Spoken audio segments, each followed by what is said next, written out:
తాజాగా మాజీ ముఖ్యమంత్రి కేసీఆర్ గారు బీఆర్ఎస్ పార్టీకి సంబంధించిన నేత మాజీ ఉప ముఖ్యమంత్రి తాటికొండ రాజయ్య గారితో భేటీ కావడం జరిగింది.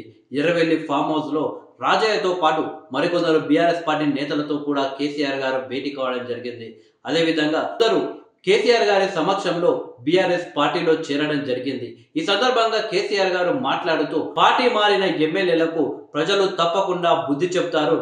రాబోయే రోజుల్లో ఉప ఎన్నిక రావడం ఖాయం. స్టేషన్ గన్పూర్ నియోజకవర్గంలో తిరిగి మరొకసారి తాటికొండ రాజయ్య ఎమ్మెల్యేగా గెలుపొందడం ఖాయమని కేసీఆర్ గారు సంచలన వ్యాఖ్యలు చేయడం జరిగింది. ఇప్పుడు సోషల్ మీడియాలో కేసీఆర్ గారు మాట్లాడిన మాటలే వైరల్ గా మారాయి. ఎట్టకేలకు కేసీఆర్ గారు ఒక పార్టీలో గెలిచి మరొక పార్టీలో చేరితే తప్పకుండా ప్రజలు బుద్ధి చెప్తారు అని కేసీఆర్ గారికి అర్థమైంది. 2014లో తెలుగుదేశం పార్టీ నుండి గెలిచిన ఎమ్మెల్యేలను కేసీఆర్ గారు ఎలా పడితే అలా అప్పటి టీఆర్ఎస్ పార్టీలో చేర్చుకోవడం జరిగింది. అలాగే 2018లో కాంగ్రెస్ పార్టీ తరఫున గెలిచిన ఎమ్మెల్యేలను బీఆర్ఎస్ పార్టీలో చేర్చుకోవడం జరిగింది. అలాంటి ఎమ్మెల్యేలకు మొన్న జరిగిన అసెంబ్లీ ఎన్నికల్లో ప్రజలు బుద్ధి చెప్పి ఇంట్లో కూర్చోపెట్టడం జరిగింది.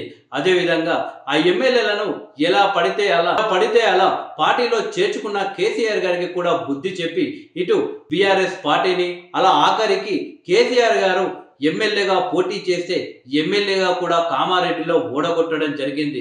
దీంతో షాక్కి గురైన కేసీఆర్ గారు ఇప్పటి వరకు ఫామ్ హౌస్ నుండి బయటకు రాకుండా రాజకీయాలకు చాలా దూరంగా ఉంటూ వస్తున్నారు.